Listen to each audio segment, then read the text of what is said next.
আকাশ আজিকে নির্মলতম নীল, উজ্জ্বল আজি চাপার বরণ আলো। সবুজে সোনায় ভুলোকে দুলোকে মিল, দূরে চাওয়া মোর নয়নে লেগেছে ভালো।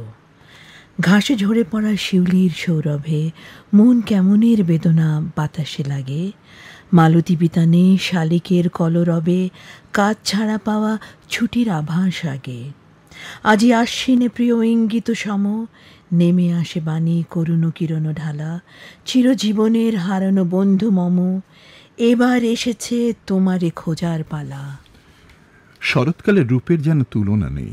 শিউলি ঝরা সকাল, দুর্বাকাশে শিশিরের ফোঁটা, নদী তীর বা বনের প্রান্তে কাশফুলের সাদা এলোকেশের দোলা, আকাশে নরম নীল ছুঁয়ে ভাসা শুভ্র মেঘের দল, নৌকার পালে লাগে হাওয়া।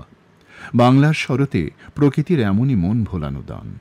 শুধু কি তাই, ভেসে বেড়ানো মেঘের প্রান্ত ছুঁয়ে উড়ে চলা পাকপাকালির ঝাঁক, বাঁশবনে ডাহুকের ডাকাডাকি, বিল ঝিলের ডুবো ডুবো জলে জড়িয়ে থাকা শালুক পাতা, আঁধারের বুক চিরে জোনাকের রূপালি সেলাই, ঘোর লাগা চাঁদের আলো, আবার অন্যদিকে আশ্বিনে নির্মল নদী হয়ে ওঠে ক্ষিপ্র তরবারির মতো। শরতের অমিত শক্তি আর দিগ্বিজয়ী রূপের দেখা মেলে কিন্তু এই আশ্বিনেই। শরৎ হল সম্ভাবনার ঋতু। কি নেই এই ঋতুর কাছে? শরতের এক আনন্দময় ঘ্রাণ আছে। সবুজ ধানের ক্ষেতের পাশে দাঁড়িয়ে নবান্নের সুঘ্রাণের আশায় কৃষকেরা দিন গোনেন। কৃষি নির্ভর বাংলার বুকের প্রাপ্তির আশা জাগিয়ে তোলে এই শরৎ। শুধু কি তাই, নদী নির্ভর মানুষের বুকেও জেগে ওঠে নতুন আশা।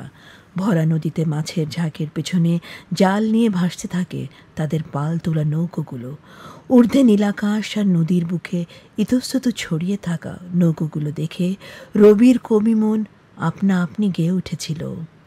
অমল ধবল পালে লেগেছে মন্দ মধুর হাওয়া, দেখি নাই কবু দেখি নাই এমনও তরুণী বাওয়া।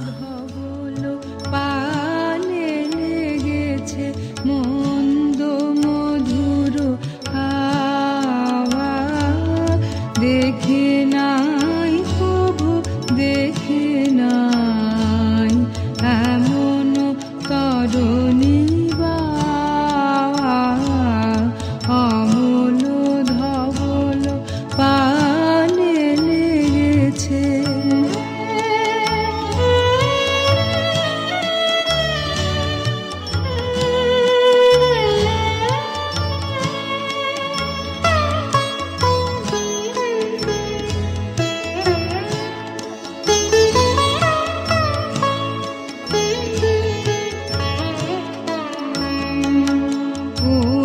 সাগরের পার হতে আনে কোন সুদূরের ধন, কোন সাগরের পার হতে আনে কোন সুদূরের ধন, ভেসে যেতে চায় মন, থেমে যেতে চায় এই কিনারায়, সব চাওয়া সব পাওয়া, দেখি নাই কবু দেখি নাই এমন তরুণী বাওয়া, অমল ধবল। শ্রোতা বন্ধুরা, আজ ভোরের সূর্যকিরণের আগেই ঝরে পড়া শিউলিতে ভরা শুভ্র গালিচা বিছিয়ে দেওয়া উঠোনে দাঁড়িয়ে আপনাদের সাদর আমন্ত্রণ জানাচ্ছি প্রভাতে ম্যাগাজিন অনুষ্ঠান মহানগরের অনিন্দ্য সুন্দর আঙিনায়। আর আজকের মহানগর উপস্থাপনা রয়েছে আমি শামীম খান শামা এবং আমি লিয়াকত খান। সকল বন্ধুদের জানাই ভোরের আলোর মাঙ্গলিক শুভেচ্ছা।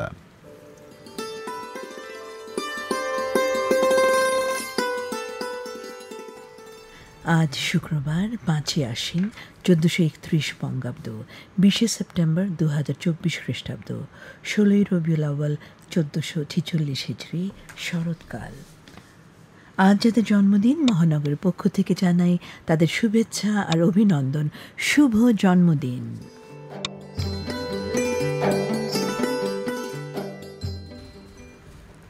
সমাজ মূলত এমন এক ব্যবস্থা যেখানে একাধিক মানুষ একত্রে কিছু নিয়ম কানুন প্রতিষ্ঠা করে বসবাসের উপযোগী পরিবেশ করে তোলে।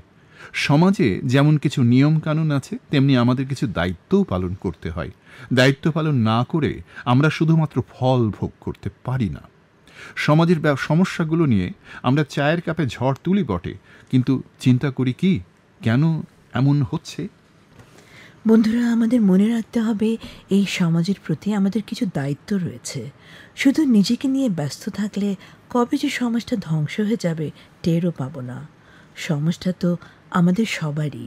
একটু সচেতন হলে, দৃষ্টিভঙ্গি পরিবর্তন করলেই তো সোনার বাংলাদেশ তৈরি হবে। সমাজে জাগ্রত হোক শুভবোধ, এই কামনা করে চলুন আমরা এখন চলে যাই আমাদের আজকের মহানগরের অন্যান্য আয়োজনের দিকে। দেখি কি আছে সেখানে। বন্ধুরা, আজ আপনাদের জন্য আয়োজনে রয়েছে গানে কবিতায় সকাল নিয়ে একটি নতুন পর্ব, থাকছে রম্যকথন ঢাকা আমার ঢাকা, আছে চেনা অচেনা ঢাকা, শুনব যাত্রাপথের খবরাখবর নিয়ে শুভযাত্রা, এবং এসবের মাঝেই শুনে নেব ছাত্র জনতার বৈষম্য বিরোধী আন্দোলনের কিছু কথা এবং শোনাব গান।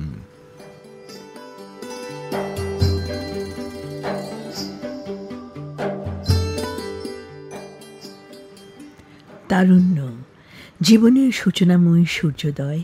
তরুণেরা হয় প্রাণ প্রাচুর্যে ভরা, উল্লাসের প্রতীক, ঔদার্যের মহিমায় ভাস্বর, প্রাণ চঞ্চল, আলোর পিয়াসী, নবযাত্রার অভিলাষী, ইতিহাসের সকল কল্যাণ সুন্দর আর ঐতিহ্যের অনন্য রূপকার, অসাধারণ অনুপম সুন্দরের স্বপ্নদ্রষ্টা। আজ তরুণেরা সেই স্বপ্ন নিয়ে জেগে উঠেছে বাংলার আপামর মানুষ। জুলাই 2024 স্বপ্নবাদ যুব সমাজ, ছাত্র সমাজ জেগে উঠেছিল অন্যায়ের বিরুদ্ধে।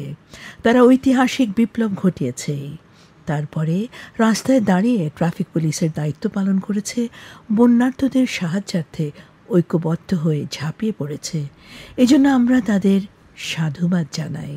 একটা সুন্দর দেশ গড়ে তুলতে তাদের ঐকান্তিক চাওয়াগুলোকে ব্যর্থ হতে দেয়া যাবে না। বন্ধুরা, বৈষম্য বিরোধী আন্দোলনকে উপজীব্য করি আমাদের আজকের গানে কবিতার সকাল পর্ব। সঙ্গীত শিল্পী ও আবৃত্তি শিল্পীর অংশগ্রহণ এই পর্ব। অংশগ্রহণে আছেন যারা বৈষম্য বিরোধী ছাত্র আন্দোলনে জুলাই অভ্যুত্থানের সাংস্কৃতিক পরিমণ্ডলে দারুণভাবে সোচ্চার ছিলেন। শুনব তাদের কথা, কবিতা এবং গান।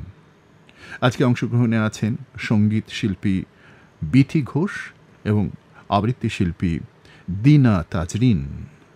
পর্বটি সঞ্চালনা করছেন সেলিনা আক্তার শেলি।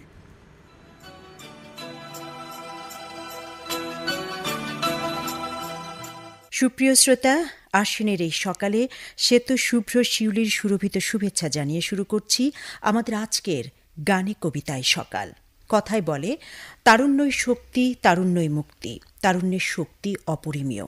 তারুণ্যের শক্তি কি তা আমরা ভালোই বুঝেছি 2024 আগস্টে। কোটা সংস্কার আন্দোলন থেকে স্বৈরাচারী এক সরকারের পতন, এ এক ঐতিহাসিক ঘটনা, যে ঘটনা আজীবন মনে রাখবে এদেশের মানুষ। এ ইতিহাস তৈরির কারিগর হল বৈষম্য বিরোধী ছাত্র আন্দোলন। তবে পরবর্তীতে তার ছাত্র সমাজে সীমাবদ্ধ থাকেনি, তা গড়ায় শিক্ষক, অভিভাবক এবং সাধারণ জনতার মধ্যে। সুপ্রিয় শ্রোতা, আজ আমাদের অতিথি হয়ে এসেছেন বৈষম্য বিরোধী ছাত্র আন্দোলনে সরাসরি জড়িত দুই শিক্ষক। তাদের সাথে কবিতায়, গানে আমরা করব নানা আলাপচারিতা। আমাদের সাথে উপস্থিত আছেন শিক্ষক, সেই সাথে আবৃত্তি শিল্পী দিনা তাজরিন। দিনা তাজরিন, কেমন আছেন আপনি? জি, ভালো আছি। যারা আমাদেরকে শুনছেন তাদের সবাইকে প্রাণ ঢালা ভালোবাসা। দিনা তাজরিন, আমি জানি আপনি একজন শিক্ষক, পাশাপাশি কবিতা চর্চা করছেন, তাই তো? একদম। আচ্ছা, তো আজ আমরা কোন কবির কবিতা শুনব? আমাদের যে মাত্র হয়ে যাওয়া গণঅভ্যুত্থানের ছাত্র আন্দোলনকে কেন্দ্র করে এই সময়ে যে কবিরা কবিতাগুলো রচনা করেছেন এবং প্রাসঙ্গিক হবে, আমি এরকম দুটো কবিতা বেছে নিয়ে এসেছি। একটি হচ্ছে অমল আকাশের, আরেকজন হচ্ছে মিলন মাহমুদের, দুজনে দুটো কবিতা। তো চলুন প্রিয় শ্রোতা, প্রথম কবিতাটি শোনা যাক। আবৃত্তি করছি অমল আকাশের তুমি তো যাবেই, চলে যেতে হবে তোমাকে। তুমি তো যাবেই, যেতেই হবে তোমাকে। যাবার আগে যতটা নিষ্ঠুর হবে তুমি, ঠিক ততটাই করুণ সানায় বাজাবো তোমার বিদায় উৎসবে।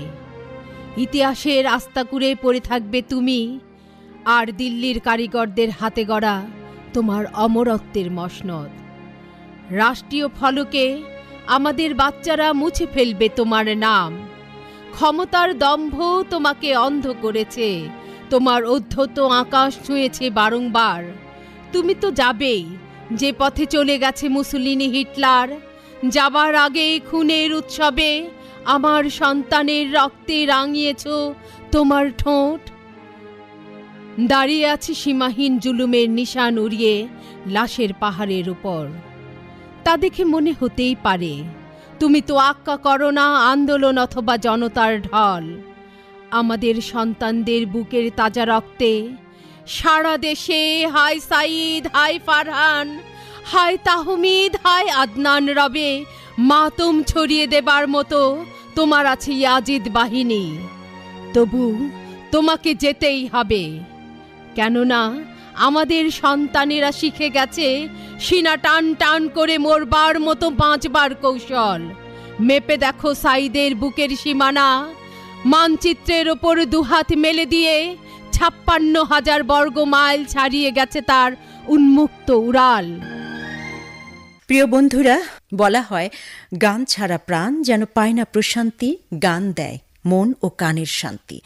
আজ আমাদের সাথে স্টুডিওতে উপস্থিত আছেন একজন শিক্ষক, সেই সাথে সরাসরি যিনি জড়িত ছিলেন বৈষম্য বিরোধী ছাত্র আন্দোলনে, যিনি গান করে থাকেন, গানের চর্চা করে থাকেন নিয়মিতই, বিথি ঘোষ।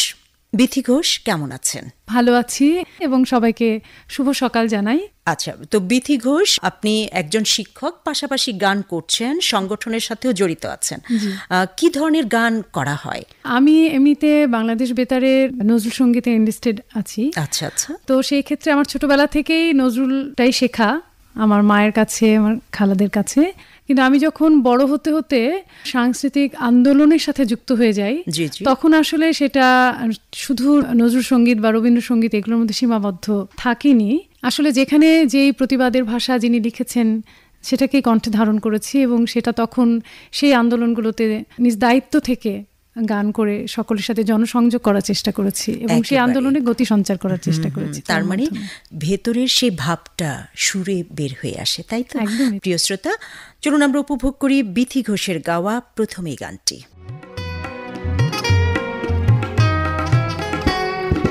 মুক্তির মন্দির সোপান তলে কত প্রাণ হলো বলিদান, লেখায় আছে অশ্রু জলে। মুক্তির মন্দির সোপান তলে কত প্রাণ হলো বলিদান, লেখায় আছে অশ্রু জলে। কত বিপ্লবী বন্ধুর রক্তে রাঙা বন্দিশালার ওই শিকল ভাঙা, কত বিপ্লবী বন্ধুর রক্তে রাঙা বন্দিশালার ওই শিকল ভাঙা।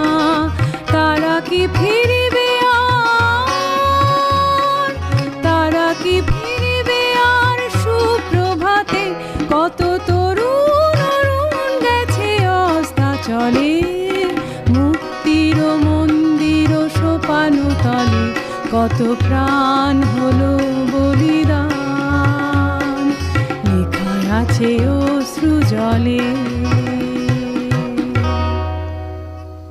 দিনা তাজরিন, আপনি সরাসরি যেহেতু একজন শিক্ষক হিসেবে আপনি জড়িয়েছিলেন বৈষম্য বিরোধী ছাত্র আন্দোলনের সাথে এবং আপনি ছাত্রদের অনুপ্রেরণা জুগিয়েছেন, তো কিভাবে আপনি এখানে অংশগ্রহণ করলেন?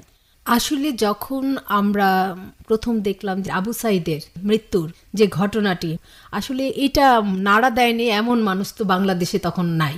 তখন স্বাভাবিকভাবেই আমারও এই ঘটনাটাকে কেন্দ্র করে আমি খুব অবাক হলাম যে মানুষ আসলে এরকম পাখির মতো মারা যাবে। আমি থাকি নারায়ণগঞ্জে, তো নারায়ণগঞ্জে থাকার কারণে আমাদের যে চাষারা গোল চত্বর, ওইখানে প্রায় প্রতিদিনই ছাত্র জনতা ওরা মিলিত হতো এবং আন্দোলনের মতো তৈরি হয়েছে। তখন অতটা সম্পৃক্ততা আমি নিজের আসেনি, কিন্তু একটা সময় যে আমি দেখলাম যে না, আর আসলে ঘরে থাকা যায় না, আমাদের মনে হয় যে আমরা শিক্ষক হিসেবে আমাদের ছাত্রদের সাথে আমাদের মাঠে নামা। তো তখন আমরা মাঠে নেমেছি এবং আমাদের ছাত্রদের সাথে আমরা ছিলাম। আচ্ছা, কোথায় কোথায় আপনি কাজগুলো করলেন, কিভাবে করলেন? যেহেতু আমরা পরে চিন্তা করলাম আমরা সাংস্কৃতিক সংগঠনের সাথে জড়িত আছি, তখন আমরা কালচারাল কর্মীদের আহ্বান করলাম যে আমাদেরও আসলে মাঠে থাকা জরুরি। ঠিক এটা আপনার 17-18 জুলাই। হ্যাঁ, তো তখন গান গেয়ে গেয়ে আমরা ওই মিছিলটা করব, কারণ আমাদের ভাষা যেহেতু আমরা গান করি, তো আমরা আমাদের বিভিন্ন ইনস্ট্রুমেন্ট নিয়ে আমরা গানের মিছিলের মাধ্যমে এই আন্দোলনের প্রতিবাদ করতে মাঠে নেমেছি প্রথমে। মনের কথাগুলো আসলে অনেক গুছিয়ে বলাটাই তো কবিতা, তাই না? আর কবিতায় উঠে আসে দেশ কাল, উঠে আসে সমাজ, তারুণ্য আর তার অমিত শক্তি। কবিতা কখনো কাঁদায়, কখনো হাসায়, কখনো হয়ে ওঠে প্রেরণার উৎস, তাই নয় কি?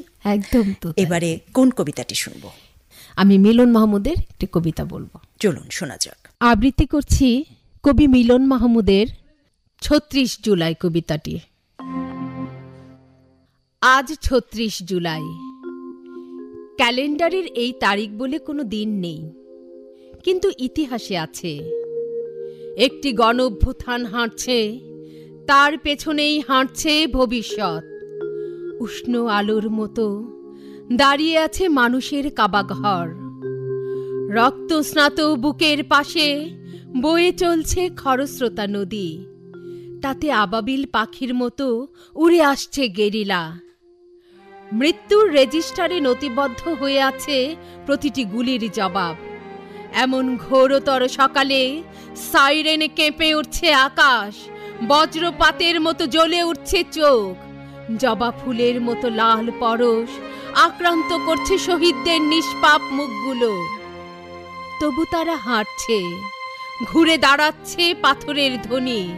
যদি আবার কখনো নেমে আসে অন্ধকারের শ্বাস, যদি আবার কখনো বাকশালের কঙ্কাল ফেরত চায় স্বাধীনতা, তখন ওরা হাঁটবে প্রতি ফোঁটা রক্তের কসমে যাদের পাজর গড়া।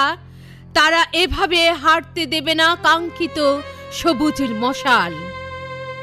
আবার ফিরবে 36 জুলাই, পঞ্জিকার কোনো দিনক্ষণে না আসলেও ইতিহাসে ফিরবে তা প্রবল ভাবে।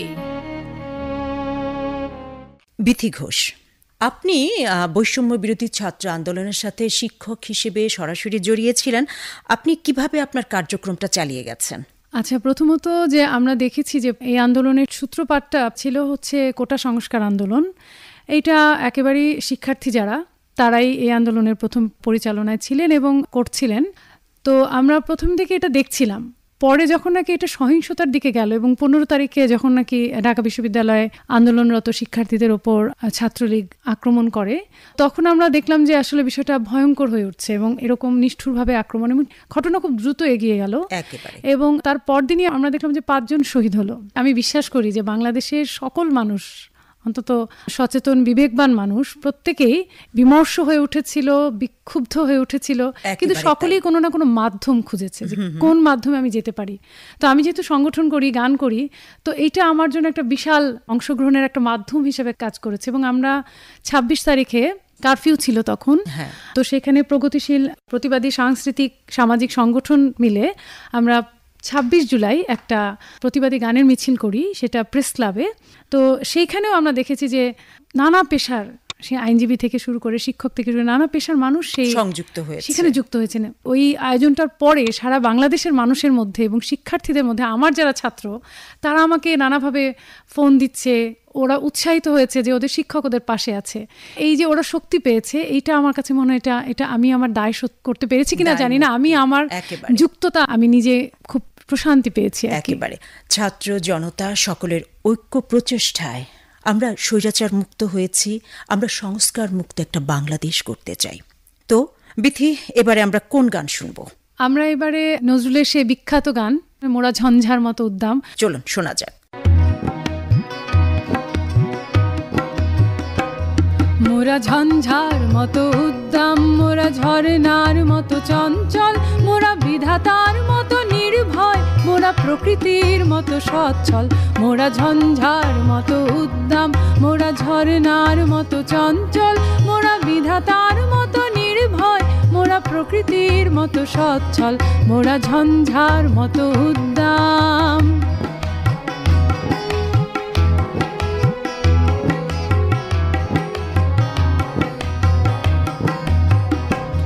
মোরা আকাশের মতো বাধাহীন, মোরা মরু সঞ্চর বেদুইন, আকাশের মতো বাধাহীন, মোরা মরু সঞ্চর বেদুইন, বন্ধনহীন জন্ম স্বাধীন চিত্তমুক্ত শতদল, মোরা বন্ধনহীন জন্ম স্বাধীন চিত্তমুক্ত শতদল, মোরা ঝঞ্ঝার মতো উদ্দাম, মোরা ঝরনার মতো চঞ্চল, মোরা বিধাতার মতো নির্ভয়, মোরা প্রকৃতির মতো সচ্ছল, মোরা ঝঞ্ঝার মতো উদ্দাম। বিথি এবং দিনা, আপনাদের দুজনের কাছে একটু জানতে চাই, আমরা এত আন্দোলন করলাম, কেমন বাংলাদেশ চাই আমরা, যদি একটু ছোট্ট করে বলেন।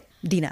আমি বলবো যে এত রক্তের বিনিময়ে আমরা যে বাংলাদেশ চাই, আমরা একটা সুন্দর দুর্নীতিমুক্ত নৈরাজ্যবিহীন একটি বাংলাদেশ চাই, যেখানে সবাই সবার কথাটা বলতে পারে, সবাই সবার অধিকারটা চিনতে পারে। তো এরকম একটি বৈষম্যহীন, যে বৈষম্য নিয়ে আমরা যুদ্ধটা করেছি, সেটা যেন আমরা মুক্ত হয়ে একটি সুখী সুন্দর স্বপ্নের বাংলাদেশ গড়ে তুলতে পারি। বিথি, আপনি কি বলবেন?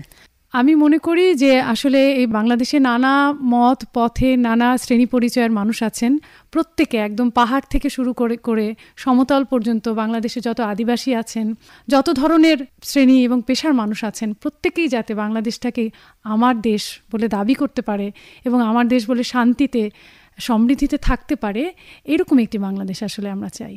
প্রিয় শ্রোতা, বিদায় চাইছি আজ, তবে কথা হবে আবারও আগামী সপ্তাহে নতুন কোনো অতিথিদের সাথে নিয়ে।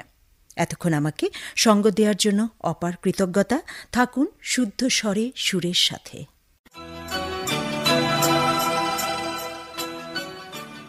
শুনলাম গানে কবিতায় সকাল। শ্রোতা বন্ধুরা, আপনারা শুনছেন ম্যাগাজিন অনুষ্ঠান মহানগর, প্রচারিত হচ্ছে বাংলাদেশ বেতার ঢাকা থেকে, মধ্যম তরঙ্গ 819 কিলোহার্টজ এবং FM 102 মেগাহার্টজে।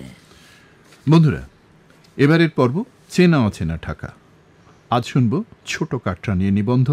নিবন্ধটি লিখেছেন এবং পড়েও শোনাচ্ছেন ফয়সাল আহমেদ অনন্ত।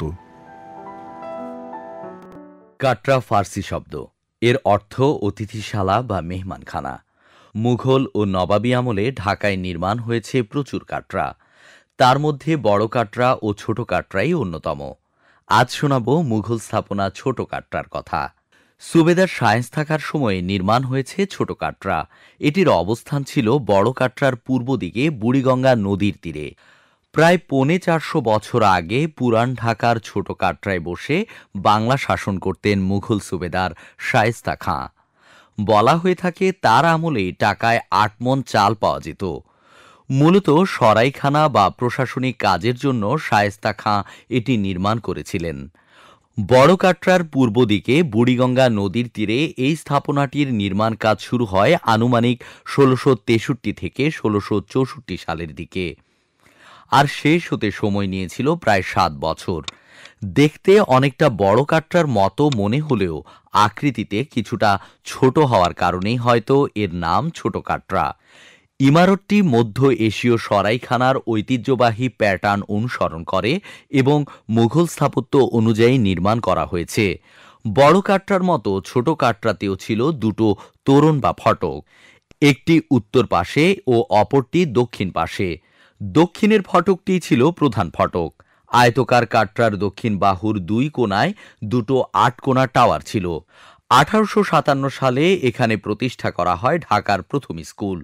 এরপর 1861 সালে ইংরেজ মিশনারি খ্রিস্টান ধর্মপ্রচারক লিওনার্দ ছোট কাটরায় খুলেছিলেন ঢাকার প্রথম ইংরেজি স্কুল। 19 দশকের শেষ বা 20 দশকের শুরুতে ছোট কাটরা ছিল নবাব পরিবারের দখলে। 1671 খ্রিস্টাব্দে শায়েস্তা খাঁ ছোট কাটরার ভেতরে চম্পা বিবির সমাধিসৌধ নির্মাণ করেন। সমাধিসৌধ চম্পা বিবির মাজার নামেই বেশি পরিচিত। পুরান ঢাকার চকবাজার থানার সোয়ারিঘাটের চম্পাতলি এলাকার নামকরণ করা হয় চম্পা বিবির নাম অনুসারেই। চম্পা বিবি কে ছিলেন তা সঠিক ইতিহাস জানা যায় না। অনেকেই তাকে শায়েস্তা খাঁয়ের মেয়ে বলে জানেন। মুঘল শাসনামলে ঢাকা ছিল মুঘলদের প্রাদেশিক রাজধানী। 1716 সালে মুঘল রাজধানী পরিবর্তনের পর থেকে ছোট কাটরাও গুরুত্ব হারাতে থাকে। বর্তমানে এর অবস্থা খুবই করুণ। এখন আর দেখে বোঝার উপায় নেই এটি মুঘল আমলের একটি স্থাপত্য। চারপাশের উঁচু ইমারতগুলোর চাপে মানচিত্র থেকে পুরোপুরি হারিয়ে যেতে বসেছে এই ঐতিহাসিক মুঘল স্থাপনা। তবে বড় কাটরা এবং ছোট কাটরার নামে সড়কের নামকরণ করা হয়েছে। তাই স্থাপনা না থাকলেও সড়কের নামের মাধ্যমে বেঁচে আছে মুঘল আমলের এই ঐতিহাসিক স্থাপনাটির নাম। তারপরও ইতিহাসের সাক্ষী হতে চাইলে ঢাকার গুলিস্তান থেকে আপনাকে প্রথমে যেতে হবে সদরঘাট লঞ্চ টার্মিনালে। ঘোড়ার গাড়িতেও যেতে পারেন, যা আপনাকে একটু হলেও ইতিহাস কাতর করবে। সেখান থেকে রিকশা চেপে যেতে হবে সোয়ারিঘাট। লেগুনা দিয়েও যেতে পারেন। সোয়ারিঘাট থেকে অল্প একটু পথ হেঁটে গেলেই পড়বে বড় কাটরা। বড় কাটরার খুব কাছেই রয়েছে ছোট কাটরা। এখনও ছোট কাটরার ধ্বংসাবশেষ দেখলে বোঝা যায় মোগল আমলে নদীর তীরে কত সুন্দর একটি কাটরা দাঁড়িয়েছিল। শুনলাম চেনা অচেনা ঢাকা। বন্ধুরা, এবারের পর্ব রম্যকথন, ঢাকা আমার ঢাকা। নাগরিক জীবনের নানান অসঙ্গতি নিয়ে রম্যকথনটি লিখেছেন তারিক মঞ্জুর এবং তা পাঠ করছেন সুলেমান খোকা। চলুন শোনা যাক ঢাকা আমার ঢাকা। 7 রাজার ধন শেষ হইতে কয় পুরুষ লাগে বলিতে পারেন? হ্যাঁ, শুনিয়া রাখুন, 7 রাজার ধন শেষ হইতে 1 পুরুষও লাগে না। ইতিহাসে ইহার যথেষ্ট প্রমাণ রহিয়াছে। রাজা মরিয়াছে, আর সিংহাসন আর সম্পদ দখলের লড়াইয়ে সব ছারখার হইয়া গিয়াছে। ইহার ঠিক বিপরীত ঘটনাও আছে। শূন্য হাতে ঢাকা আসিয়া অনেকেই জীবনকে পরিপূর্ণ করিয়াছেন। শুধু যে পরিশ্রমে আর সৎ পথে অঢেল সম্পত্তির মালিক হইয়াছেন তাহা নহে, অসৎ পথেও অনেকে কোটি কোটি টাকার মালিক হইয়াছেন। এই ঢাকায় দারোয়ানের চাকরি করিয়া অনেককে রাজপ্রাসাদ বানাইতে দেখিয়াছি। চুরি, অন্যায় আর দুর্নীতি অনেকের মাথা নষ্ট করিয়া দেয়। মনে করে সম্পদেই বুঝি সুখ। তাহারা জানে না এই সম্পদই মানুষের অসুখের কারণ। পারিবারিক সম্পত্তি নিয়েও কম বিবাদ হয় না। সম্পত্তির আদর্শ বন্টন হইতে খুব কম ক্ষেত্রেই দেখিবেন। আইনত স্পষ্ট লেখা রহিয়াছে সম্পত্তির কত অংশ পুত্র এবং কত অংশ কন্যা পাইবে। কিন্তু বাস্তবে আমাদের দেশে পুত্র সমুদয় সম্পদ পাইয়া থাকে, আর কন্যার কপালে বেশিরভাগ ক্ষেত্রে ঘটিবাটিও জোটে না। অনেকে ছেলেকে 10 তলা বিল্ডিং দিয়া যান, আর মেয়েকে সেই বিল্ডিংয়ের একটি অ্যাপার্টমেন্টে থাকিতে দেন। ইহার পর সকলকে বলিয়া বেড়ান, মেয়ের জন্য যথেষ্ট করিয়াছি। আমাদের দেশের অনেক মানুষ এখনও মনে করেন মেয়েকে সম্পত্তি দেওয়া ঠিক নহে, কারণ মেয়েকে সম্পত্তি দিলে তাহা অন্য বংশে চলিয়া যায়। সম্পত্তি মানুষকে অমানুষে পরিণত করিতে পারে।